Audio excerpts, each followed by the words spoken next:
की शुरुआत प्रेजेंट में होती है, जहां एक पोइट्री राइटिंग एक्टिविटी चल रही होती है एल्डरली लोगों के लिए। यहीं हम मिलते हैं 70 ईयर ओल्ड एसुन से, जो अपनी माँ को याद करती है और कहानी फ्लैशबैक में चली जाती है। उसकी माँ एक स्ट्रॉन्ग हान्यू समुद्र में काम करने वाली औरत थी, जिन्होंने अपने बीमार पति को खो दिया था और फिर दोबारा शादी की। एसुन अपने पापा के परिवार के साथ रहती है क्योंकि वो लोग थोड़े अमीर होते हैं और उसकी पढ़ाई अफोर्ड कर सकते हैं, लेकिन एसुन हमेशा अपनी माँ से कहती है कि उसके साथ रहना चाहती है क्योंकि उसका पैटर्नल परिवार उसके साथ अच्छा बिहेव नहीं करता। एक बार वो पोइट्री कंपटीशन में सेकंड प्लेस जीत जाती है, लेकिन उसकी माँ काम में इतनी बिजी होती है कि उसकी अचीवमेंट नहीं देख पाती। मजबूरन एसुन वापस अपने अंकल के घर चली जाती है, जहाँ उसे छोटी मोटी काम करने पड़ते हैं। इसी बीच उसकी माँ उसका पोयम पढ़ती है, जिसमें एसुन लिखती है कि वो फ्यूचर में उसे 100 वन रोज देगी ताकि माँ को इतनी मेहनत ना करनी पड़े। ये प्यारे शब्द उसकी माँ के दिल को छू जाते हैं। गुस्से से भरी माँ उसके अंकल के घर जाके हंगामा करती है, उन्हें बहुत सारी मछलियाँ देती है और एसुन को अपने साथ ले जाती है। जब वो दोनों एक साथ रहने लगते हैं, एसुन गुस्सा हो जाती है जब उसे क्लास प्रेसिडेंट नहीं बनाया जाता, जबकि वो जीत चुकी होती है। पोजीशन एक अमीर आदमी के बेटे को मिल जाती है। उसकी माँ स्कूल जाके टीचर को ब्राइब देती है ताकि एसुन के साथ अच्छा बिहेव किया जाए। घर लौट के वो घर के सारे सिगरेट फेंक देती है क्योंकि एसुन ने प्रॉमिस किया था कि वो फ्यूचर में उसके लिए एक मोती का हार खरीदेगी, इसलिए उसकी माँ अब लंबा जीना चाहती है। समय 1961 का है और एसुन के सपने तब टूट जाते हैं जब उसकी माँ बीमार पड़ जाती है सालों तक समुद्र में काम करने की वजह से। जब एसुन दुखी होती है अपनी माँ के जाने के डर से, तभी एक लड़का ग्वानसिक साइलेंटली उसका ख्याल रखता है और उसे खाना ला के देता है। एक शाम एसुन की माँ उसे एबोलिन खिलाती है और कहकर जाती है कि कभी भी अपने स्टेप फादर के घर की नौकरानी मत बनना।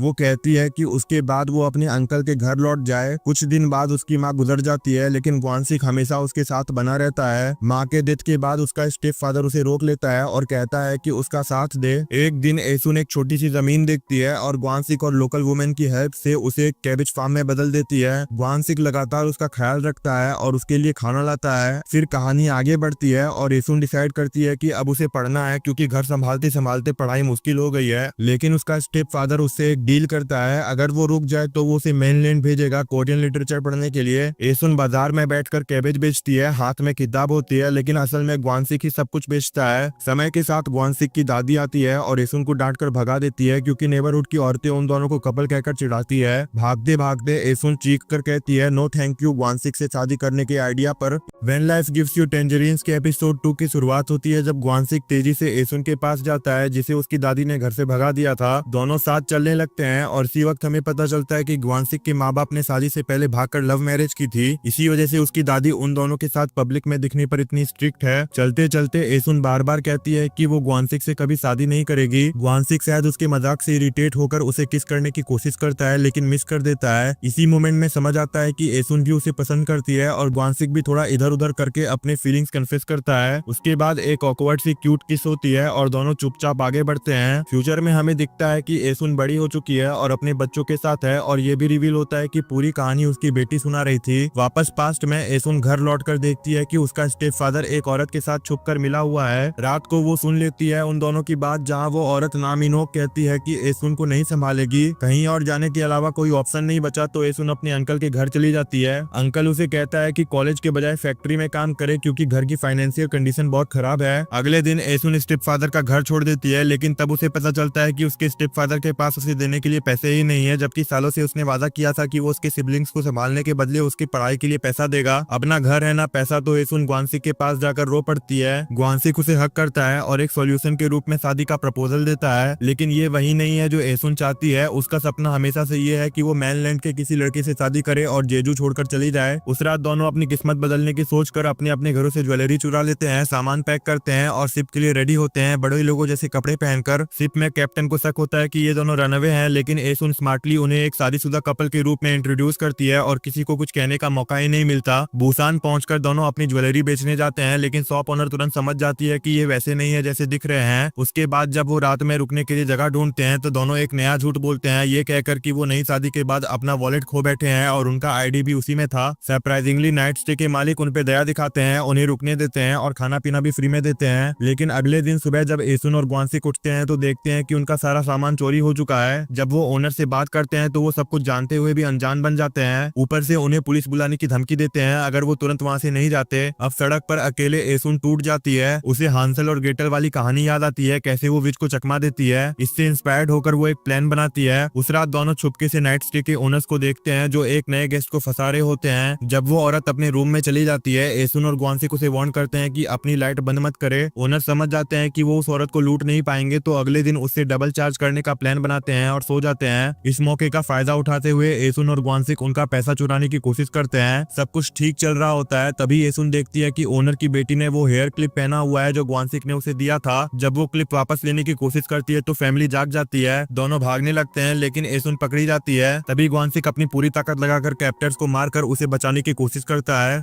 व्हेन लाइफ गिव्स यू टेंजरीज का एपिसोड 3 कंटिन्यू होता है। पिछले एपिसोड के इवेंट से आगे बढ़ते हुए एसुन और ग्वानसिक एक स्कैमर कपल से अपना सामान चुराने की कोशिश के बाद पुलिस स्टेशन पहुंच जाते हैं। वहां उन्हें पता चलता है कि ग्वानसिक की मां बुसान आई है और उन्हें हर पुलिस स्टेशन में ढूंढ रही है। जब वो मिलती है तो तुरंत अपना गोल्डन फ्रॉग मांगती है, एक वैल्यूएबल आइटम जो ग्वानसिक घर से ले आया था। दूसरी तरफ जो औरत उनका सामान चुरा कर भागी थी वो उनकी ज्वेलरी और गोल्डन फ्रॉग पॉन शॉप में बेच देती है। जब पैसे वापस देने का वक्त आता है स्कैमर के घर पर तो ग्वानसिक की मां ऑलरेडी वहां होती है अपना हिस्सा लेने के लिए। एक झगड़ा होता है जिसमें पुलिस स्कैमर को अरेस्ट कर लेती है और पता चलता है कि वो पहले भी फ्रॉड केसेस में शामिल रह चुकी है। सब कुछ सेटल होने के बाद ग्वानसिक, एसुन और उसकी मां जेजू वापस लौट जाते हैं। वापस घर पर ग्वानसिक को पता चलता है कि उसे सिर्फ सस्पेंड किया गया है लेकिन एसुन को परमानेंटली स्कूल से निकाल दिया गया है। वो एसुन की दादी से बात करता है जहाँ उसे कड़वी सच्चाई सुनने को मिलती है। अगर लड़का भाग जाता है तो उसे ब्रेव कहते हैं लेकिन अगर लड़की जाए तो उसे शेमफुल माना जाता है। अब एसुन के पास सिर्फ मिडिल स्कूल का डिप्लोमा बचा है। इस पे ग्वानसिक डिक्लेयर करता है कि वो एसुन से शादी करेगा। अगले दिन ग्वानसिक की मां एसुन से मिलने आती है और उसे जेंटली डिस्करेज कर दिया शादी से। बाद में जब ग्वानसिक एसुन के अंकल से उसका हाथ मांगने जाता है एसुन मना कर देती है। इसका रिजल्ट ये होता है कि एसुन को एक ब्लाइंड डेट पर भेजा जाता है एक 30 साल के आदमी के साथ जो अपने बच्चों के लिए दूसरी बीवी ढूंढ रहा होता है और बदले में उसकी कॉलेज फीस देने को रेडी होता है। एसुन का दिल टूट जाता है क्योंकि ये वही फ्यूचर है जो उसकी माँ उसके लिए कभी नहीं चाहती थी, किसी की हाउसकीपर बनना। उस रात जब ग्वानसिक को पता चलता है कि एसुन को एक बड़े आदमी से शादी करवाई जा रही है, वो गुस्से में उसके अंकल और दादी से टकराता है। फिर वो एसुन को उस आदमी के साथ जाते देखता है और उसे अलग से ले जाकर कन्विंस करने की कोशिश करता है कि ये शादी ना करे। वो उसके हाथ में एक रिंग पहनाता है जो एसुन तुरंत निकालकर एक फील्ड में फेंक देती है। वो कहती है कि अगर उसे खुश रहना है तो ग्वानसिक को उसे छोड़ना होगा क्योंकि वो उसके फ्रीडम के बीच में आ रहा है। ग्वानसिक दिल से टूटा हुआ वहां से चला जाता है। बाद में एसुन उस रिंग को ढूंढती है लेकिन उसे नहीं मिलती। अगले दिन जब एसुन उदासी में अपना वेडिंग ड्रेस सिलेक्ट कर रही होती है ग्वानसिक मेनलैंड जाने के लिए निकलता है एक एथलेटिक्स कंपटीशन में पार्ट लेने। तब रिवील होता है कि ग्वानसिक की मां ने एसुन को उसके टैलेंट के बारे में बताया था और ये भी कि उससे शादी करने का मतलब होता ग्वानसिक का अपना फ्यूचर छोड़ देना। इसी वजह से एसुन ने झूठ बोला था कि वो उसे शादी नहीं चाहती ताकि ग्वानसिक अपने सपने पूरे करे। लेकिन ग्वानसिक ने सिर्फ इसलिए स्पोर्ट्स किया था ताकि मेडल्स जीतकर एसुन के लिए कुछ कर सके और अब जब एसुन नहीं है तो उसका किसी चीज में मन नहीं लगता। एसुन को रियलाइज होता है कि ग्वानसिक उसके बचपन से उसका सहारा रहा है। वो फाइनली अपने इमोशंस के आगे हार मानती है और हार्बर भागती है लेकिन जब तक वो पहुंचती है सिर्फ जा चुकी होती है। वो दिल से चीख कर उसका नाम लेती है उम्मीद में कि शायद वो सुन ले और तब एक ड्रामेटिक मोमेंट में ग्वानसिक उसकी आवाज सुनता है, उसे भागते हुए देखता है और समुद्र में जंप करके वापस तैरकर फ्लोर पे आता है। गाँव वाले चीयर करते हैं और दोनों गले लग जाते हैं चाहे ग्वानसिक के घर वाले खुश ना हो। आज के समय में ग्वानसिक की बहन एसुन की बेटी को बताती है कि वो उस रात कंसीव हुई थी जब दोनों फिर से मिले थे। फ्लैशबैक दिखाता है जब यंग पेरेंट्स अपनी बेटी ग्योमयोंग के साथ खेल रहे होते हैं। ग्योमयोंग नरेट करती है कि कैसे उसके माँ बाप ने अपने सपने छोड़ दिए एक छोटी उम्र में फैमिली शुरू करने के लिए। एपिलॉग में रिवील होता है कि ग्वानसिक ने सीक्रेटली पॉन शॉप जाकर ऐसे के लिए वेडिंग रिंग वापस ली थी।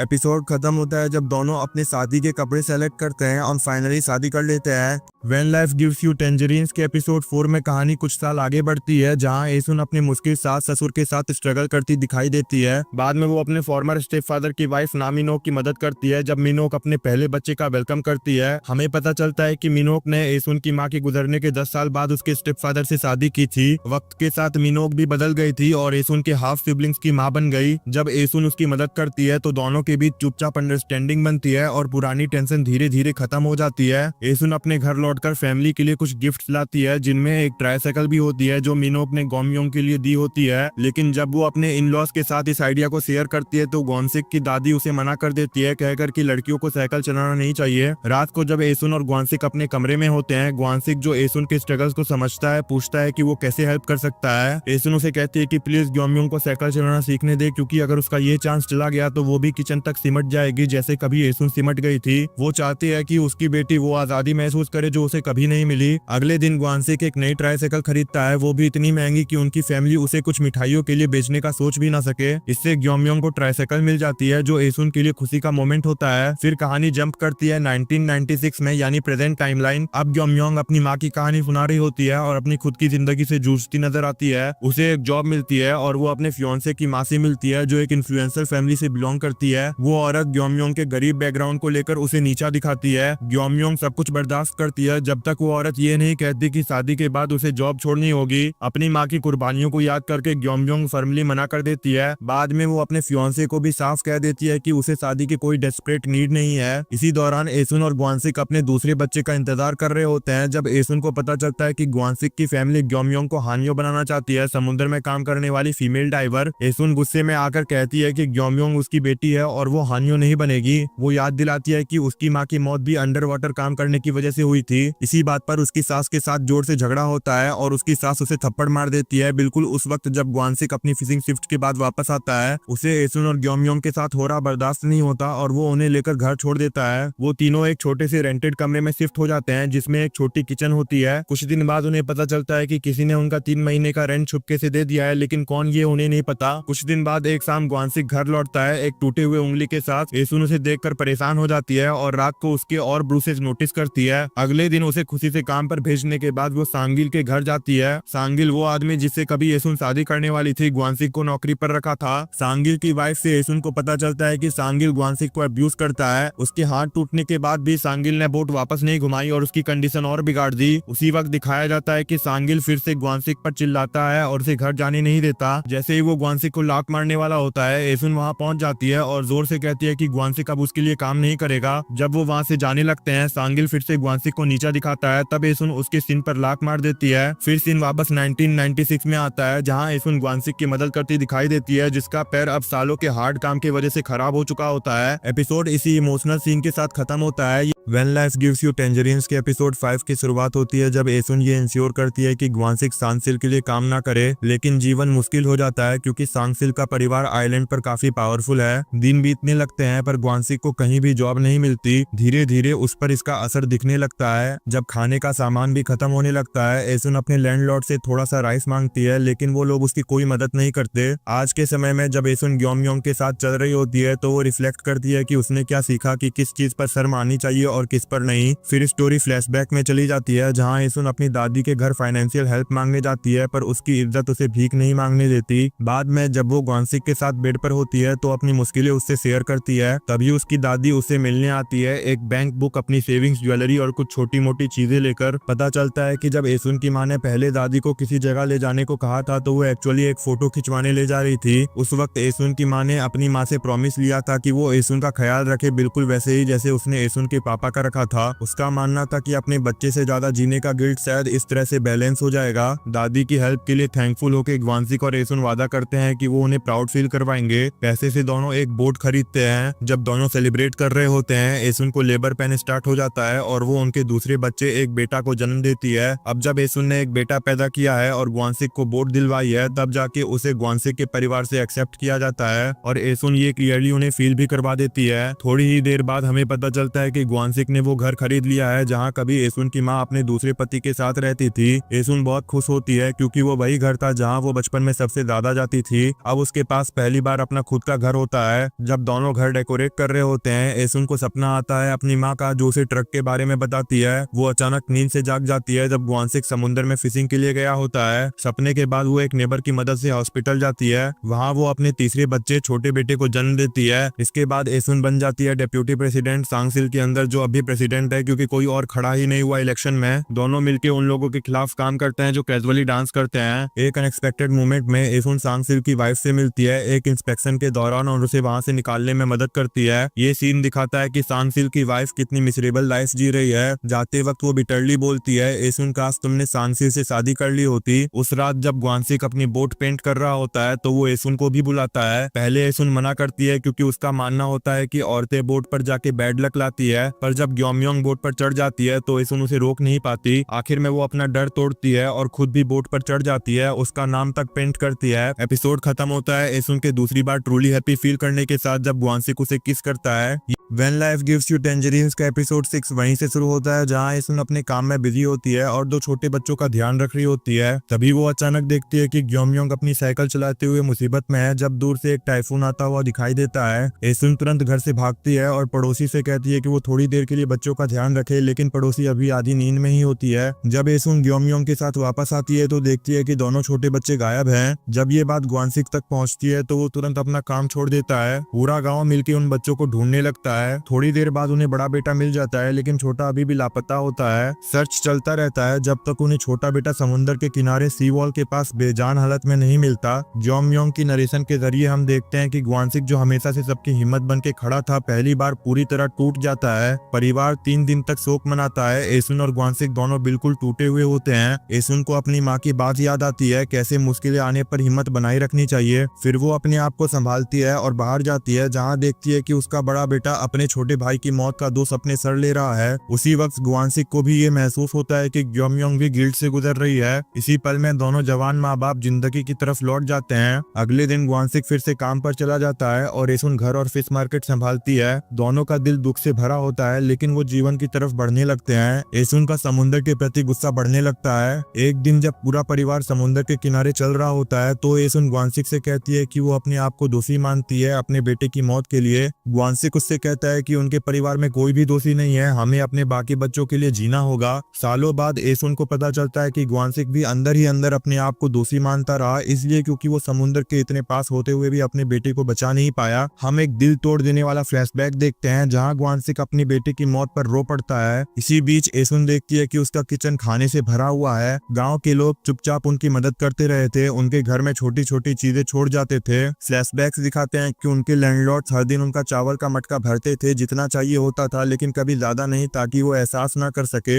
एसुन उस दिन चावल नहीं मांग रही थी। जब उसने लैंडलॉर्ड्स को बोला था, वो उनकी छुपी दयालु सोच को समझ गई थी। एक और राज खुलता है, एसुन के स्टेप फादर की पत्नी ने उनके नए घर का 3 महीने का किराया छुपके से भर दिया था। हानियो भी एसुन के प्रेगनेंसी के दौरान उसके लिए पौष्टिक सी फूड जैसे एबलोन बचाकर रखती थी। वक्त आगे बढ़ता है, ग्योमयोंग अपने एग्जाम्स पास करती है और सियोल में कॉलेज जाने वाली होती है। ये एसुन के लिए तीसरी बार होता है जब वो चुपचाप खुशी महसूस करती है। एसुन और ग्वानसिक उसके साथ जाते हैं, जहां उनकी मुलाकात पार्क योंग बुम से होती है, जो ग्योमयोंग का होने वाला फियोंसे होता है और तुरंत उसे पसंद करने लगता है। एपिसोड खत्म होता है जब योंग बुम और ग्योमयोंग एक साथ बैठे होते हैं और एसुन और ग्वानसिक हाथ पकड़कर चल रहे होते हैं। जब एसुन कहती है कि वो अपना कैबेज फील्ड बेचकर ग्योमयोंग के लिए घर लेना चाहती है, तो ग्वानसिक उसे कहता है कि उसे वो खेती अपने लिए संभाल कर रखनी चाहिए। When life gives you tangerines के एपिसोड 7 की शुरुआत होती है ओलंपिक्स के अप्रोच करने से। ऑथोरिटीज डिसाइड करते हैं कि ओलंपिक टॉर्च सी रूट से गुजरेगी, इसलिए वो लोकल फिश मार्केट सेलर्स को हटा देते हैं। इस वजह से उनकी रोजी रोटी इफेक्ट होती है और वो प्रोटेस्ट करने लगते हैं, लेकिन सांगिल उनका साथ देने के बजाय ऑथोरिटीज के साइड ले लेता है। तभी एसुन वहां आती है और साइलेंटली रोड पर लेट जाती है प्रोटेस्ट के लिए। उसके इस एक्शन से सारी ओलंपिक टॉर्च की क्लियरेंस एक्टिविटीज रुक जाती है। इलेक्शन नजदीक आने पर सांगिल एसुन पे पर्सनल अटैक्स करना शुरू कर देता है, जो अब उसका कॉम्पिटिटर बन चुकी है। इन अटैक्स के दौरान हमें पता चलता है कि ग्योमयोंग एक ब्रिलियंट स्कॉलर है, लेकिन उसका छोटा भाई बिल्कुल उल्टा निकला। एसुन को उसके भाई के होमरूम टीचर ने बुलाया होता है, क्योंकि वो स्कूल में छोटे छोटे बिजनेस चला रहा होता है, जैसे टीचर्स के कार के नेम प्लेट लेटर्स चुरा कर बेचना। दूसरी तरफ जेजू में सांगिल अपनी कैंपेन कंटिन्यू करता है, लेकिन हानियोज इंक्लूडिंग एसुन उसे पकड़ लेती है जब वो किसी और वुमेन के पैर दबा रहा होता है। एसुन इस मौके का फायदा उठाती है और उसे धमकी देती है कि जैसे उसने उस पर अटैक्स किए, वैसे ही वो भी उसकी सच्चाई एक्सपोज करेगी। डर के मारे सांगिल इलेक्शन से विथड्रॉ कर लेता है। अब एसुन बन जाती है विलेज की पहली फीमेल चीफ और सब लोग उसे बहुत प्यार करते हैं। ग्वानसिक जो चुपचाप उसके कैंपेन सपोर्ट कर रहा था, बहुत खुश होता है। रात को सब लोग सेलिब्रेट करते हैं। लेटर एसुन अपनी माँ को याद करती है और वो मोमेंट याद करती है जब उसने प्राउडली कहा था कि वो एक दिन प्रेसिडेंट बनेगी। इस बीच सियोल में ग्योमयोंग छुप के स्टूडेंट्स को ट्यूटर कर रही होती है, जो इलीगल होता है। हमें ये भी पता चलता है कि उसने जापान में पढ़ने का मौका सिर्फ अपनी फैमिली की वजह से छोड़ दिया था। एक दिन एक स्टूडेंट की माँ उसे शॉकिंग रिक्वेस्ट करती है कि वो उसके वार्ड के बिहाफ पर एग्जाम दे, सारी फेक डॉक्यूमेंट्स ऑलरेडी रेडी होते हैं। ग्योमयोंग शॉक्ड होती है। कहीं और ग्वानसिक सडनली सियोल आता है ग्योमयोंग से मिलने और उसे पता चलता है कि ग्योमयोंग डॉम्स में रहने के एलिजिबल नहीं है। जब वो उसका वेट कर रहा होता है, तभी योंगबॉम जो मिलिट्री सर्विस से ब्रेक पर होता है भी वहां आता है। थोड़ी देर बाद योंगबॉम ग्वानसिक को पहचान लेता है और मजाक में उसे ग्योमयोंग का दोस्त कहकर इंट्रोड्यूस कर करता है। एपिसोड के एंड में जब ग्योमयोंग फ्रॉड करने से मना कर देती है, उसकी एम्प्लॉयर उस पर चोरी का झूठा इल्जाम लगा देती है कि उसने एक डायमंड रिंग चुराई है। When life gives you tangerines के एपिसोड 8 की शुरुआत होती है जब ग्योमयोंग पुलिस स्टेशन पहुंच जाती है। क्योंकि ट्यूटरिंग इलीगल है, वो उस पैसे को भी जस्टिफाई नहीं कर सकती जो उस औरत ने उसकी बेटी को पढ़ाने के लिए देना था। दूसरी तरफ जब ग्वानसिक योंगबॉम से ग्योमयोंग के रिलेशनशिप के बारे में पूछता है तो पता चलता है कि उनका ऑन एंड ऑफ रिलेशन है और ग्योमयोंग ने उसे पहले ही 8 बार मना कर दिया है। ग्वानसिक को यह भी महसूस होता है कि योंगबॉम उसकी जवानी का वर्जन लगता है और ग्योमयोंग बिल्कुल एसुन जैसे दिखने लगी है। ग्योमयोंग के एम्प्लॉयर के घर पर हाउसकीपर जो पहले से जानती थी कि वो औरत उसे फंसाने की कोशिश कर रही है, आगे बढ़कर उस औरत को धमकी देती है कि अगर उसने अपनी कंप्लेन वापस नहीं ली तो वो असली डायमंड रिंग फेंक देगी। आखिर में वो औरत हार जाती है और पता चलता है कि ये हाउसकीपर वही औरत है जिसे बुसान में ग्वानसिक और एसुन ने स्कैम होने से बचाया था। क्योंकि ग्योमयोंग एसुन जैसी दिखती है इसलिए हाउसकीपर उसका एहसान चुकाना चाहती है, चाहे वो एक अनजानी लड़की ही क्यों ना हो। लेकिन ग्योमयोंग को इस सब बारे में कुछ नहीं पता। वो बहुत स्ट्रेस में होती है, डर के मारे कि एसुन और ग्वानसिक को उसकी पुलिस वाली कंप्लेन के बारे में पता चल जाएगा। वो एसुन को घर पर कॉल करती है पर पता चलता है कि ग्वानसिक ऑलरेडी उसे मिलने के लिए आ रहा है, गवर्नर्स अवार्ड जीतने के बाद जो उन्हें समुद्र में किसी की जान बचाने के लिए मिला था। जब वो मिलते हैं डिनर के दौरान ग्योमयोंग अपना सब दर्द निकाल देती है, घर की गरीबी, अपने सपने पूरे ना कर पाना और वो सब अपॉर्चुनिटीज चूक जाना जो उसके हक में थी, जैसे कि जापान स्टडी अब्रॉड प्रोग्राम। बाद में वो अपने पापा से अलविदा लेती है जब उसे पता चलता है कि उन्होंने उसे मिलने के लिए अपना पूरा रास्ता बदल दिया था। ग्वानसिक के जाने के बाद ग्योमयोंग योंगबॉम से भी अलविदा लेती है जो वापस अपने मिलिट्री बेस जा रहा होता है। फ्यूचर में दिखाया जाता है कि उसकी शादी हो रही होती है और वो रो रही होती है जब ग्वानसिक उसे आयल तक ले जाने की तैयारी करता है। जेजू में एसुन और हानियो स्कूल स्टूडेंट्स का पोइट्री कंपटीशन अटेंड करती है जहां एक आंटी एसुन की पोएम सबमिट करती है। इसी दौरान उसी कैफे में जहां एसुन पहले सांगिल से मिली थी वहां वो हानियो के साथ मिलकर एक शॉप खोलने की तैयारी में होती है। साथ ही ग्योमयोंग के टीचर उसका जापान स्टडी ट्रिप फंड करने का ऑफर देते हैं और वो ये बात एसुन को बताती है। इससे दोनों के बीच झगड़ा हो जाता है क्योंकि एसुन कंफर्म करना चाहती है कि क्या ग्योमयोंग सच में जाना चाहती है। ग्योमयोंग के स्ट्रॉन्ग डिजायर को देखते हुए एसुन और ग्वानसिक एक मुश्किल डिसीजन लेते हैं। वो अपना घर बेचने का फैसला करते हैं ताकि उसकी पढ़ाई फंड हो सके। उस रात एसुन अपनी माँ का सपना देखती है जैसे वो उसे अलविदा कहने आई हो। सपने में उसकी माँ उसे तसल्ली देती है और एसुन अपने गुजर चुके बेटे से भी अलविदा कहती है। फैमिली सियोल शिफ्ट हो जाती है जब ग्योमयोंग जापान के लिए निकलती है और एसुन के उस पैसे को देखकर रो पड़ती है जो उन्होंने उसके लिए सेव किया था। एपिसोड 8 का एंड एसुन की पोएम के कंपटीशन जीतने से होता है, लेकिन स्कूल एक स्टूडेंट एसुन को ढूंढता रह जाता है जो वहां होती ही नहीं। When life gives you tangerines के एपिसोड 9 की शुरुआत होती है जब एसुन, ग्वानसिक और उनम्योंग अपना घर बेचकर एक छोटी सी अपार्टमेंट में शिफ्ट हो जाते हैं ताकि वो ग्योमयोंग की मदद कर सके। एसुन भी अपना हिस्सा निकालकर जो उसने हानियो आंटीज के साथ शॉप खोलने के लिए इन्वेस्ट किया था वापस स्ट्रीट वेंडर बन जाती है। दूसरी तरफ जापान में ग्योमयोंग एक तस्वीर देखकर रो पड़ती है क्योंकि उसे फिर से लगता है कि उसकी वजह से उसके माँ बाप के सपने टूट गए हैं। अब जब ग्योमयोंग सियोल में एक रूम रेंट पर लेती है तो वो अपनी लैंडलॉर्ड की बेटी की हेल्प करती है उसके बॉयफ्रेंड को उसके रूम में छुपाने में, लेकिन लैंडलॉर्ड को पता चल जाता है कि वो लड़का ग्योमयोंग के स्टोरेज बैग के अंदर छुपा है। इसी के पैरेलल एसुन को पता चलता है कि उनम्योंग ही अपने रूम में किसी को छुपा रहा है। उसे लगता है कि वो उसके एक जान पहचान वाले का भागा हुआ बेटा है, लेकिन जब एसुन और ग्वानसिक उसके रूम में जाते हैं तो एक लड़की कपबोर्ड के अंदर छुपी मिलती है। यहीं पर हमें बू योनसुक से मिलवाया जाता है जो सांगिल की बेटी है। उनम्योंग उसे अपनी गर्लफ्रेंड इंट्रोड्यूस करता है। योनसुक को याद था कि जब वो छोटी थी उसकी माँ ने एसुन की तरफ इशारा करके कहा था कि उसे किसी एसुन के पति जैसे लड़के से शादी करनी चाहिए, तभी से उसने उनम्योंग को पसंद कर लिया था। सियोल में जापान में पढ़ाई करने के बावजूद ग्योमयोंग को नौकरी मिलने में दिक्कत होती है, तभी उसकी मुलाकात होती है पार्क चोंगसुप से, वही आदमी जिसे उसने एक बार उसकी गर्लफ्रेंड के पापा से छुपने में मदद की थी। चोंगसुप एक आर्टिस्ट है जो एक थिएटर में काम करता है। उसे बार बार डांटा जाता है क्योंकि उसके बनाए पोस्टर्स टिकट्स बेचने में मदद नहीं करते, फिर भी थिएटर का मालिक उसे निकालता नहीं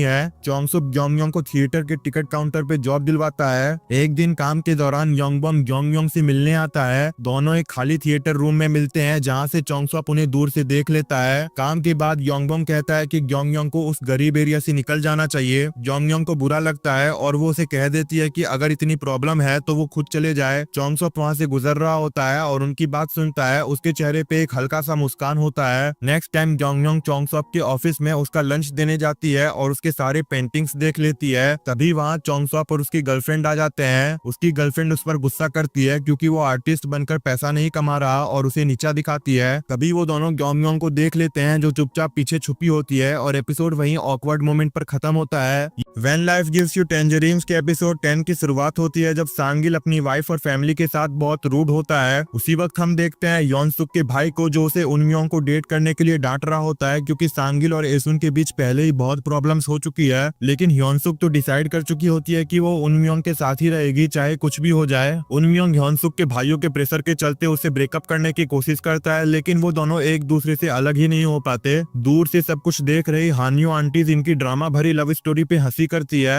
दूसरी तरफ जोमयोंग की मुलाकात होती है योंगबॉम की मां से जो उस दिन और भी ज्यादा रूड होती है क्योंकि वो अपने बेटे के बर्थडे पर ग्योमयोंग को उसके फ्लैट में देख लेती है। बाद में जब योंगबॉम कार में ग्योमयोंग के साथ होता है तो ग्योमयोंग रो पड़ती है। वो पूछती है मैं भी उतनी ही काबिल हो जितना तुम, तो लोग मुझे इतना बेकार क्यों महसूस करवाते हैं। उसका दिल टूट गया होता है। अगले दिन काम पे ग्योमयोंग एक औरत को देखती है जो थिएटर के टिकट्स रीसेल करती है। पहले तो वो उसे गलत समझती है लेकिन फिर नोटिस करती है कि वो असली में थिएटर आर्ट को अप्रिशिएट कर रही है। क्यूरियोसिटी से ग्योमयोंग उसके पीछे जाती है और तब पता चलता है कि वो औरत कोई और नहीं बल्कि चोंगसॉप की मां है। ग्योमयोंग चुपचाप उसे एक शो का टिकट दे देती है। तभी थिएटर का मालिक भी बात सुन लेता है कि चोंगसॉप को बचपन से ही ड्राइंग का बहुत शौक रहा है। सरप्राइजिंगली मालिक काफी सॉफ्ट हार्टेड निकला और उसने और भी टिकट्स दे दिए। बाद में जब चोंगसॉप की मां अपनी पहली मूवी देखती है ग्योमयोंग की वजह से तो तीनों मिलके उसके छोटे से शॉप पे जाते हैं जहाँ वो ग्योमयोंग को एक बैग भर के इंग्लिश की बुक्स गिफ्ट करती है। चोंगसॉप उसके साथ उन बुक्स को उसके रूम तक ले जाता है। आफ्टर तीनों मिलके एक नाइट टेंट रेस्टोरेंट में खाना खाते हैं। वहीं दूसरी तरफ एसुन और उसके अंकल की फैमिली अपने पेरेंट्स के एंसेस्ट्रल राइट्स के लिए तैयारी कर रहे होते हैं। तब एसुन को अपने बचपन का एक क्रीपी इंसिडेंट याद आता है जब वो एक काली ड्रैगन फ्लाई के पीछे भाग गई थी जिसे बैड लक का साइन माना जाता है। उस दिन उसकी मुलाकात एक अजीब सी औरत से होती है बस स्टैंड पे जो उसे अपने पैसे के छुट्टे लाने को कहती है। एसुन जब चेंज लेके आती है तो औरत फिर से उसे और चेंज लाने को कहती है बदले में एक कॉइन देकर। जब एसुन एक सुनसान रास्ते पे जाती है तभी एक आदमी ट्रक में उसका इंतजार कर रहा होता है लेकिन उसी वक्त उसकी माँ आ जाती है और उसे बचा लेती है। माँ उससे कहती है मेरे सर के पीछे भी आंखें हैं, माँ बनने के लिए यही चाहिए। बाद में एसुन की माँ उस औरत को ढूंढ निकालती है और पता चलता है कि वो बच्चों को किडनैप करके उनसे भीख मंगवाती थी। माँ ने फिर पूरे गाँव वालों के साथ मिलकर उस औरत और उसके पार्टनर को सबक सिखाया। रात को एसुन और ग्योमयोंग दोनों को एक ही नाइटमेयर आता है टाइफून के बारे में जिसने एसुन के छोटे बच्चे की जान ले ली थी।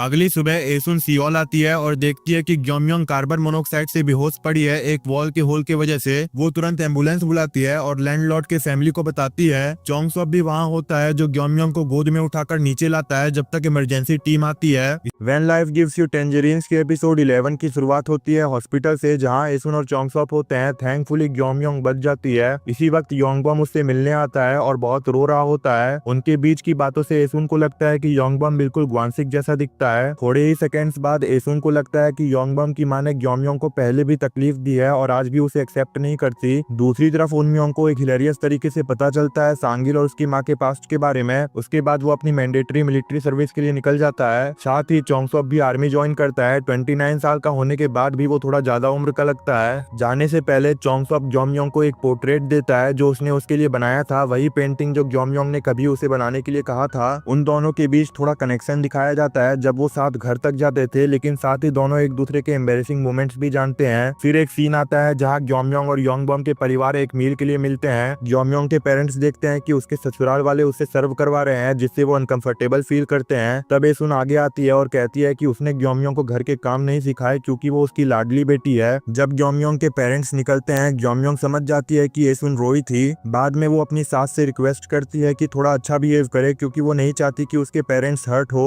अगला सीन में ग्योमयोंग और एसुन योंगबॉम की मां के साथ मिलकर वेडिंग के लिए हानबॉक खरीदने जाते हैं। वहाँ योंगबॉम की मां इंसिस्ट करती है कि एसुन ब्राउन हानबॉक पहने इंस्टेड ऑफ पिंक जो वो पहनना चाहती थी। फिर वो ब्लंटली एसुन से कहती है कि एंगेजमेंट तोड़ दो क्योंकि दोनों फैमिलीज के बीच क्लास डिफरेंस है। एसुन ग्योमयोंग को इस कन्वर्सेशन के बारे में नहीं बताती लेकिन उसे कह देती है कि एंगेजमेंट तोड़ दे। बाद में जब ग्योमयोंग योंगबॉम के कहने पर उसके साथ शिफ्ट हो जाती है उसकी माँ उसे ब्लेम करती है कि उसने उसकी बेटी को फंसाया है। तब ग्योमयोंग फाइनली एंगेजमेंट तोड़ने का डिसीजन लेती है और कह देती है कि योंगबॉम की माँ ही है जिसने उसकी लाइफ खराब की। कई साल बाद दिखाया जाता है कि योंगबॉम किसी और से अनहैप्पी शादी कर चुका है और उसकी माँ भी अब अपनी बहू से तंग आ चुकी है। आज के वक्त में ग्योमयोंग एक टैक्सी लेके घर जाती है। कई दिनों और महीनों के बाद योंगबॉम और ग्योमयोंग का हार्ट ब्रेकिंगली ब्रेकअप हो जाता है और एपिसोड वहीं एंड होता है। When life gives you tangerines के एपिसोड 12 की शुरुआत होती है ग्योमयोंग के ब्रेकअप के बाद के सीन से। एसुन बार बार उससे कांटेक्ट करने की कोशिश करती है लेकिन ग्योमयोंग इतनी दुखी होती है कि कोई जवाब नहीं देती। इस दौरान एक इमोशनल फ्लैशबैक दिखाया जाता है जहां छोटी ग्योमयोंग अपनी माँ के साथ हर बात शेयर करती थी। जब उसके पेरेंट्स एक खाली घर के सच से गुजरते हैं तब अचानक ग्योमयोंग घर लौट आती है। उसके माँ बाप अपना पूरा प्यार दिखाते हैं, ज्यादा खाना और ज्यादा खाना। अगले सुबह ग्वानसिक उसे अपने साथ बोट पर सनराइज दिखाने ले जाता है। अपने पापा को रोज हार्ड वर्क करते देखकर जो सिर्फ उसके और उनम्योंग के लिए करता है, ग्योमयोंग इमोशनल हो जाती है, दुख भी होता है और ग्रेटिट्यूड भी। वापस आते वक्त सांगिल उन दोनों को एक साथ देख लेता है और उनके बॉन्डिंग से जलने लगता है। उस बॉन्डिंग को कॉपी करने के लिए वो ह्योनसुक को भी सनराइज दिखाने ले जाने की कोशिश करता है, लेकिन क्योंकि वो हमेशा से एक बुरा फादर रहा है, ह्योनसुक उसके साथ कुछ भी करने में इंटरेस्टेड नहीं होती। बाद में पता चलता है कि एसुन ने कभी वेडिंग इनविटेशंस भेजे ही नहीं, इसलिए टाउन के किसी को ग्योमयोंग के ब्रोकन एंगेजमेंट के बारे में पता नहीं चलता। ये चीज ग्योमयोंग को क्वाइटली टेंशन दे रही थी। अगले दिन ग्योमयोंग अपने माँ बाप को कुछ गिफ्ट्स देती है, एसुन के लिए एक नोटबुक पोएम्स लिखने के लिए और पापा के लिए हैंड क्रीम उनके हाथों के लिए। वो उन्हें बताती है कि वो अपने आप को ज्यादा स्ट्रॉन्ग फील कर रही है घर लौटने के बाद, और फिर अपने अपार्टमेंट लौट जाती है जहाँ वो क्लीनिंग करती है। बाद में ग्वानसिक की सिस्टर एसुन से मिलती है कुछ सामान बेचने के लिए और हमें पता चलता है कि वो भी एक एब्यूजिव रिलेशनशिप में थी। एसुन उससे सामान खरीद लेती है और प्यार से कहती है कि अगले बार फिर आना। इसी बीच एसुन अपनी दादी से मिलने जाती है जो कि मेंटल हेल्थ के इश्यूज फेस कर रही होती है, लेकिन जैसे ही एसुन आती है वो उसे तुरंत पहचान जाती है। एक इमोशनल मोमेंट में दादी एसुन का छुपा हुआ दुख महसूस कर लेती है। अपने खो चुके बच्चों के दर्द में एक दूसरे से जुड़ा हुआ प्यार दिखाते हैं। उस रात एसुन एक सपना देखती है जिसमें उसकी दादी अपनी माँ से मिलती है जो कहती है कि उन्होंने अपना कर्म का फर्ज पूरा कर दिया है एसुन का साथ देकर। अगले दिन दादी पीसफुली दुनिया से चली जाती है। लाइफ और डेथ के साइकिल को सोचकर एसुन उन सब लोगों को याद करती है जो उनकी लाइफ से चले गए, उसकी दादी, ग्वानसिक के दादी और पापा, एक हानियो आंटी और उनका छोटा बच्चा। अगले दिन एक शॉकिंग ट्विस्ट आता है जब कपल खुशी से उनम्योंग को मिलिट्री से वापस आते देखते हैं। तब वो ये देखकर हैरान हो जाते हैं कि उसके साथ प्रेग्नेंट ह्योनसुक भी आई है। इसी बीच सियोल में ग्योमयोंग एक बस में चढ़ जाती है और वही बस से चोंगसुक उतरता है। जैसे ही वो उसे देखता है वो उसके पीछे दौड़ता है, लेकिन आखिर में बस को खो देता है और एपिसोड वहीं खत्म होता है।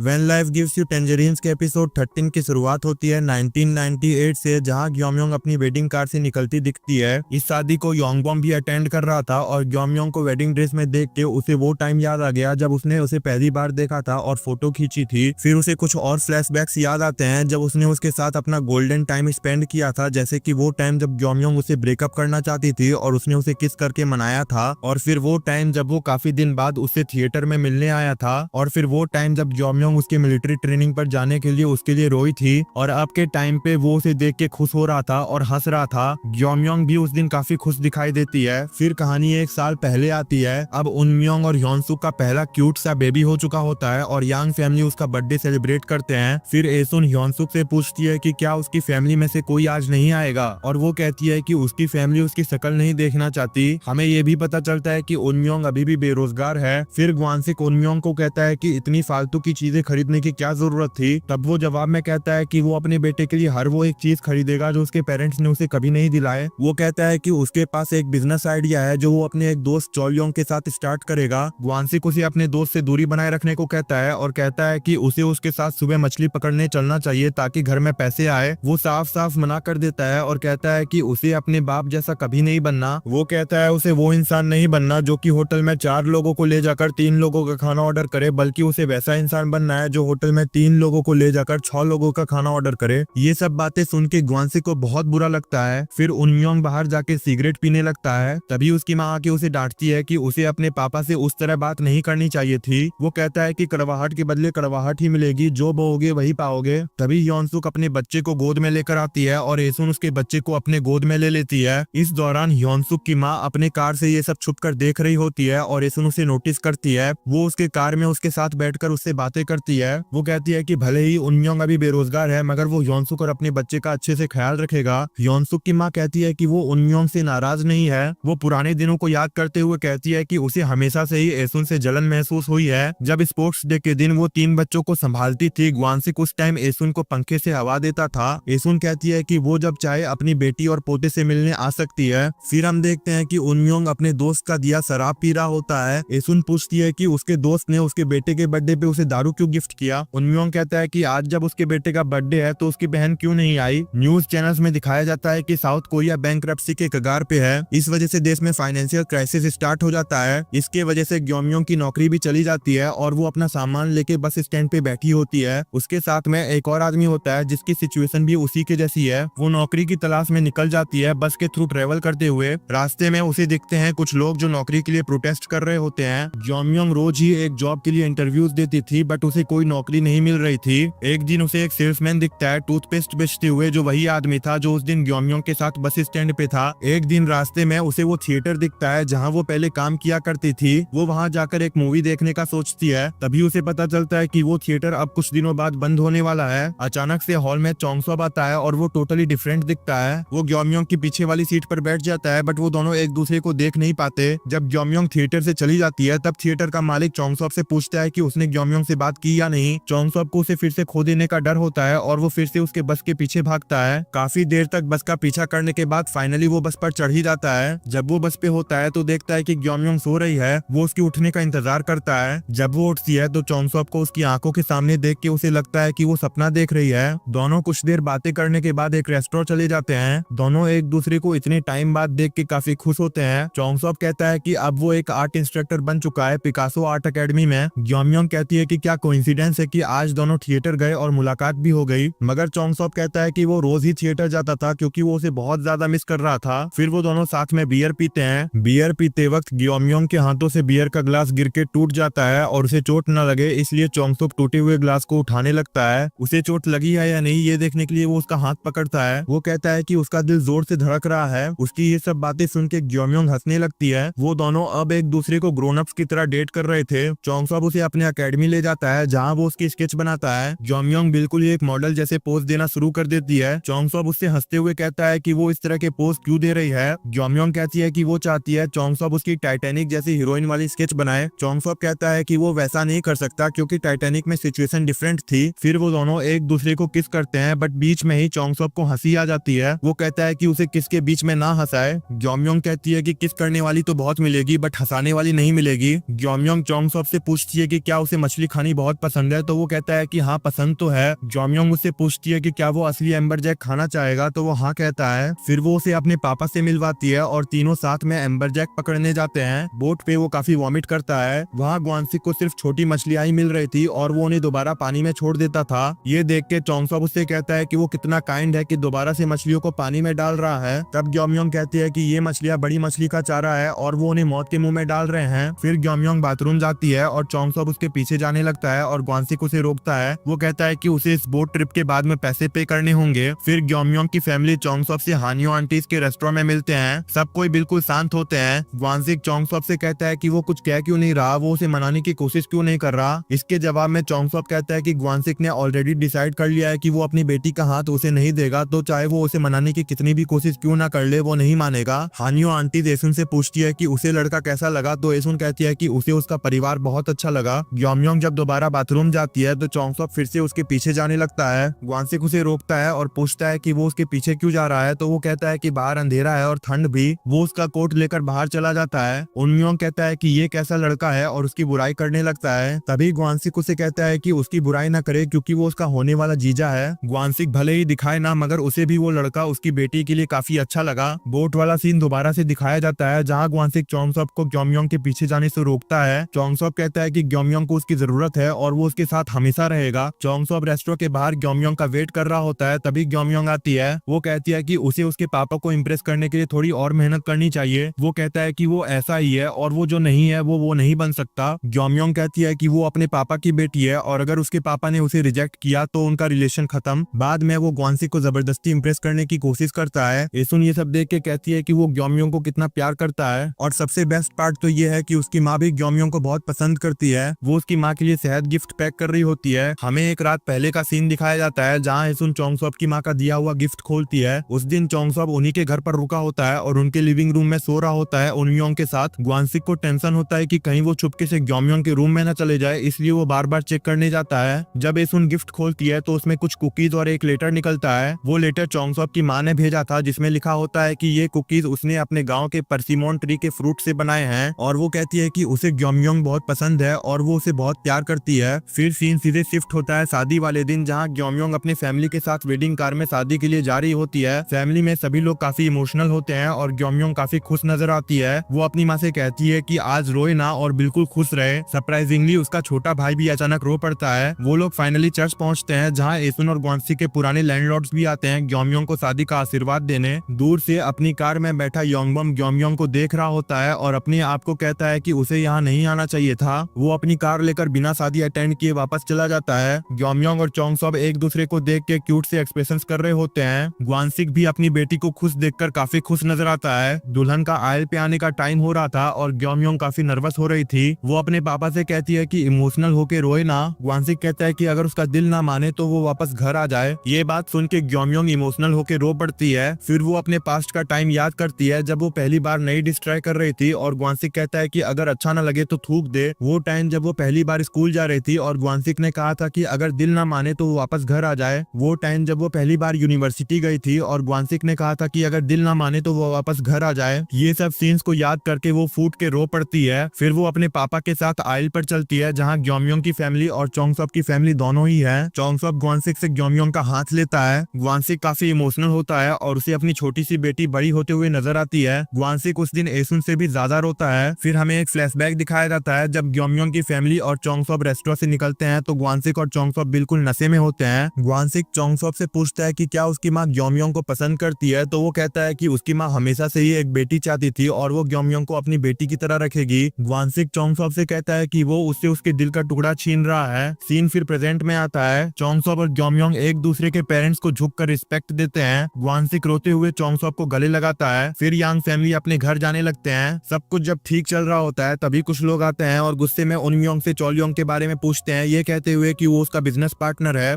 When life gives you tangerines के एपिसोड 14 में उनम्योंग जेल पहुंच जाता है जब उसका बिजनेस पार्टनर सारा पैसा लेके भाग जाता है। जेल में वो अपनी पुरानी नफरत का इजहार करता है। उसे लगता है कि उसकी बहन हमेशा ज्यादा इंपॉर्टेंट थी और उसके पेरेंट्स ने उससे हमेशा कुछ ना कुछ छीन लिया। वो कहता है कि पैसा कमाने का उसका पागलपन सिर्फ इसलिए था क्योंकि वो अपनी जिंदगी पर कंट्रोल चाह रहा था। दूसरी तरफ योनसुक अपने फादर के पास जाती है बेल के लिए मदद मांगने, लेकिन वो मना कर देते हैं। तब एसुन खुद एक्शन लेती है और उनम्योंग के दोस्त की माँ के पास जाती है। जब उसके घर में नया टीवी देखती है तो समझ जाती है कि चोरी का पैसा यहीं गया है। दोनों के बीच में काफी टेंशन होता है, लेकिन एसुन टीवी लेकर वापस घर आ जाती है। ग्वानसिक पैसा उधार लेने की कोशिश करता है लेकिन कोई मदद नहीं करता। आखिर में उसे अपनी बोट बेचनी पड़ती है। इस वजह से फैमिली फिर से फाइनेंशियल प्रॉब्लम्स में आ जाती है और एसुन को दोबारा मार्केट में जाके स्क्विड्स काटने पड़ते हैं। इस बीच योनसुक भी अपने स्ट्रगल फेस कर रही होती है। वो ग्वानसिक को बताती है कि उनम्योंग अब घर घर जाके राइस केक्स बेच रहा है जो काम उसे बिल्कुल पसंद नहीं है। दूसरी तरफ सांगिल की माँ अपनी बहू को एक टेंजरीन फार्म का टुकड़ा गिफ्ट करती है जिससे उनकी फैमिली की एक नई शुरुआत होती है। अगले दिन उनम्योंग एक डीप सी फिशिंग शिप पर होता है और सांगिल और ग्वानसिक उसके वापस आने के लिए नेगोशिएट करते हैं। तब उनम्योंग बताता है कि उसे पता था कि उसके फादर ने लोगों को छुप के पैसे दिए थे ताकि वो उससे राइस केक्स खरीदे, लेकिन उसने फिर भी फैमिली के लिए कुछ करना चाहा। तभी एसुन रोती हुई वहाँ पहुँचती है और दोनों पेरेंट्स उसे घर ले जाते हैं। जैसे जैसे ईयर 2000 करीब आता है एसुन ऑप्टिमिस्टिक फील करती है कि अब उनकी किस्मत बदलेगी। ग्योमयोंग एक नया बिजनेस स्टार्ट करती है और सांगिल की वाइफ योंगरान रियल एस्टेट का एग्जाम पास कर लेती है। एसुन फिर से पोइट्री लिखना शुरू करती है, अपना पुराना पैशन दोबारा जीवित करती है और ग्वानसिक भी एक बोल्ड डिसीजन लेता है जिससे एपिसोड एक अनसर्टेन लेकिन होपफुल नोट पर एंड होता है।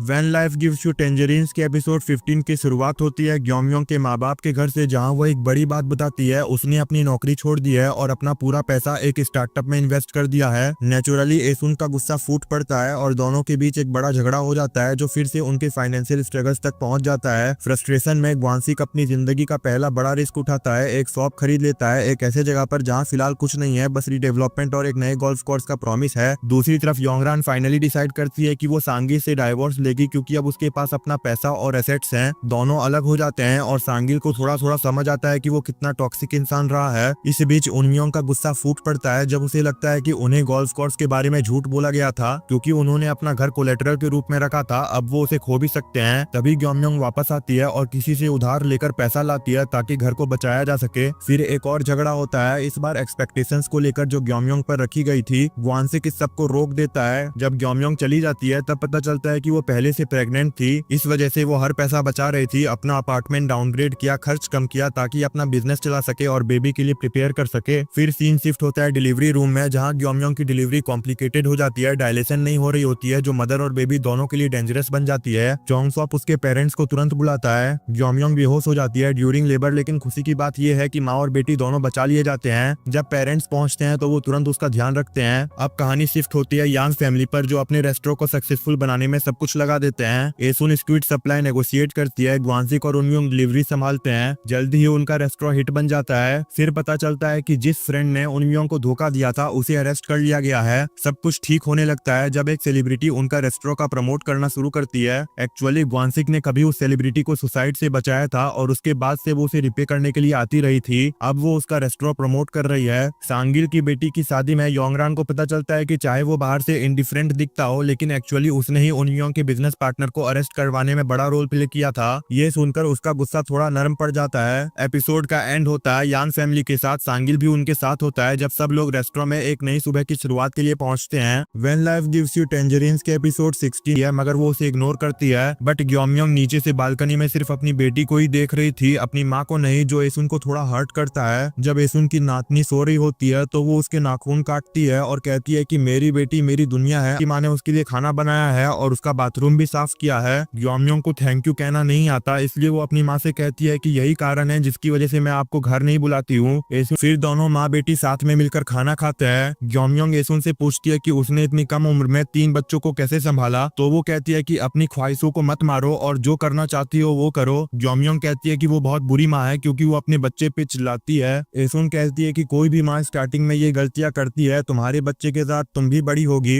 ग्योमयोंग अपनी बेटी से पूछती है कि वो जल्दी गाँव ने ग्योमयोंग लाई है उनका चेकअप करवाने। ग्वानसिक इंसिस्ट करता है कि उसका सिर्फ बीपी ही चेक करवाए, मगर ग्योमयोंग कहती है कि उसे चेकअप की बहुत जरूरत है क्योंकि उसके घुटनों में लंबे समय से दर्द है। तभी ग्वानसिक को किसी का कॉल आता है जिससे वो कहता है कि वो आज नहीं आ पाएगा। तब एसुन ग्योमयोंग से कहती है कि अब उनके पास पैसे हैं, इसलिए ग्वानसिक गिटार बजाना सीख रहा है। फिर जब दवाई की वजह से ग्वानसिक बेहोश होता है तो बार बार अपने छोटे बेटे का नाम ले रहा होता है। तब एसुन को पता चलता है कि उस हादसे का ग्वानसिक पे कितना गहरा असर हुआ है। वो ये बात ग्योमयोंग को भी बताती है। फिर हम देखते हैं ग्वानसिक को, जो अपने छोटे बेटे की कब्र पे आया होता है उसके बर्थडे के एक दिन पहले। वो वहाँ उसके फेवरेट खिलौने लाया था। तभी वहाँ एसुन भी आती है। वो अपने छोटे बेटे के लिए उसके फेवरेट डिशेज लाई। हमें कुछ फ्लैशबैक्स दिखाए जाते हैं जिसमें एसुन अपने छोटे बेटे के मर जाने के बाद काफी ग्रीफ में थी और हर सीजन वो वहाँ आती थी और अपने बेटे का कब्र का अपने बेटे जैसा ख्याल रखती थी। ग्वानसिक भी ये सब देख लेता है। एसुन कहती है कि वो दिन अब ज्यादा दूर नहीं जब वो दोनों ऊपर जाके अपने बेटे को गले लगाएंगे। तभी ग्वानसिक कहता है कि वो ऐसा कभी नहीं चाहेगा, उसने अपने बेटे को काफी दिनों तक मिस किया है। मगर जब उसके मन में ये ख्याल आता है कि उनका बेटा भी उनके लिए तड़पता होगा तो ये सोच के वो भी तड़पता है, इसलिए वो चाहता है कि उनका बेटा उन्हें भूल गया हो तो अच्छा है। फिर हम देखते हैं कि एसुन एक पोएम लिख रही होती है। तभी ग्यो बदतमीजी से बात करता है जो कि ग्वानसिक को बिल्कुल बर्दाश्त नहीं होता। वो वहाँ जाके उस पे चिल्लाना शुरू कर देता है। तब ग्योमयोंग वहाँ आती है तो वो उस पे भी चिल्लाता है, ये कहते हुए कि हम हॉस्पिटल आए हैं तो ये तुम्हारी जिम्मेदारी है कि तुम्हें भी यहाँ आना होगा। एसुन ग्योमयोंग को समझाती है कि उसके पापा उससे नाराज नहीं है, मगर इतने ग्योमयोंग कहती है कि पापा को दुनिया में सबसे ज्यादा प्यार माँ से है। अगर मैं पापा की नंबर 1 हूँ तो माँ आप नंबर 0 हो। ग्वानसिक वहाँ एक अकेली बूढ़ी औरत को देखता है जिसे देख के उसे ये डर सताता है कि कहीं एसुन का उसके जाने के बाद ये हाल ना हो जाए। कि पापा को डर था कि फिर ग्वानसिक घर लौटता है और योनसुक उसका सामान और दवाइयाँ उठाती है। उसकी आंखों में भी आंसू होते हैं। उनयोंग अपने पापा के लिए एक एक्सरसाइज साइकिल और एक सोफा लाया था और कहता है कि आप इस पे बैठ के गिटार बजा सकते हैं और अपने फेवरेट सिंगर को सुन सकते हैं। ये सब बोलते वक्त वो अपने आंसू रोक नहीं पाता। ग्वानसिक उसकी पीठ थपथपाता है।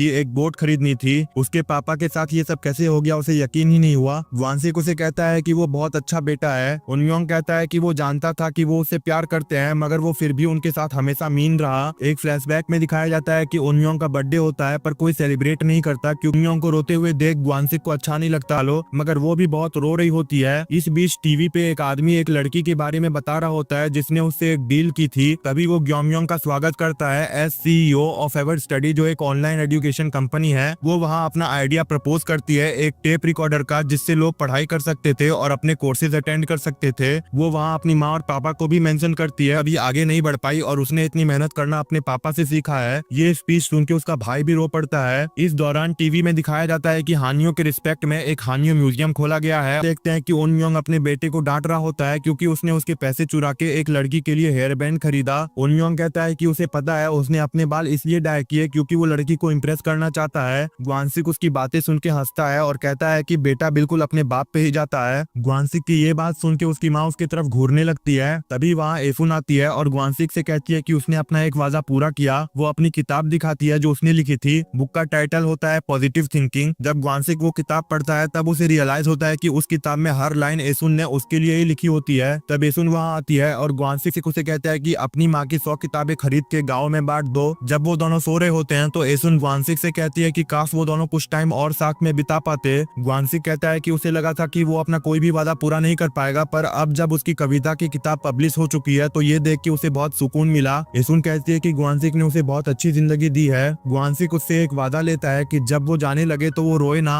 एसुन ये सुन के उसका हाथ पकड़ के रोने लगती है। वो उसे कहती है कि वो उसका पीठ थपथपाए और वो वही करता है। फिर हम देखते हैं कि ग्वानसिक हमेशा ही एसुन के साथ रहा है। वो टाइम जब उसकी माँ चली गई थी, वो टाइम जब वो दोनों जेजू से भाग के बुसान गए थे, और वो टाइम जब एसुन के ससुराल वाले उसे परेशान करते थे। एसुन हमेशा कहती थी कि उसकी जिंदगी कभी अच्छी नहीं थी, मगर उसकी जिंदगी एक सोने जैसी थी क्योंकि उसके साथ हमेशा ग्वानसिक रहा है। आखिर टीचर पे आईसीयू तक ले जाते हैं रोते हुए और एसुन अपने आंसू छुपाने की पूरी कोशिश करती है। जब ग्वानसिक आईसीयू में होता है तो वहाँ एसुन आती है और दोनों एक दूसरे के बचपन वाले रूप को देखते हैं। एसुन ग्वानसिक से कहती है कि वो उसके साथ बहुत खुश थी और उसने उसे कभी किसी चीज की कमी नहीं होने दी। ग्वानसिक अपनी आखिरी सांसें लेता है और दुनिया से चला जाता है। जाने से पहले उसने सबके लिए कुछ ना कुछ छोड़ा था। ग्योमयोंग के लिए एक कैश बुक जिसमें वो पैसे थे जो ग्योमयोंग उसे हर महीने सियोल से भेजती थी, मगर उसने वो कभी इस्तेमाल नहीं किए। ग्वानसिक ने ओनयोंग को भी एक मर्सिडीज दे दी। इन सब में सबसे ज्यादा दुखी अगर कोई था तो वो थी एसुन, जो कि ग्वानसिक के जाने के बाद बहुत ज्यादा ग्रीफ में थी। उसने हर वो हेयर क्लिप को संभाल के रखा होता है जो ग्वानसिक उसे रोज ही 50 सालों से लाकर देता आ रहा है। अब उसे हर जगह सिर्फ ग्वानसिक ही नजर आता है। खाने की टेबल पे, दरवाजे पे और हर जगह वो ग्वानसिक को अपने पास हरदम महसूस कर सकती थी। उसकी कविताओं की किताब अब भर चुकी थी और वो अब वापस अपने घर जेजू जा रही थी। कहानी के लिए प्यार से किमची बनाती है। तभी टीवी पे एक सिंगर आता है जिसे देखने के लिए एसुन तुरंत टीवी के सामने बैठ जाती है। जब ग्योमयोंग पूछती है कि उसे वो क्यों पसंद है तो वो कहती है कि उसके पापा भी उसे ये गाना सुनाना चाहते थे मगर वो कभी सुना नहीं पाए। इस बीच हमें हानम्यो म्यूजियम भी दिखाया जाता है। सांगिल भी अब अपनी बीवी के साथ अच्छे से रहने लगता है और कह रहा दोनों के बीच एक प्यारा सा झगड़ा भी होता है। फिर उनयोंग एक बॉक्स लेके आता है जिसमें एसुन की बुक्स होती है। उसकी बुक पब्लिश हो गई थी। पब्लिशर ने जब एसुन की किताब पढ़ी तो वो भी रोई थी और वो बिल्कुल एसुन की माँ जैसी दिखती थी। वो कहती है कि इस लड़की की माँ को इस पे नाज होगा। ग्योमयोंग ने एसुन का पुराना घर खरीद लिया था।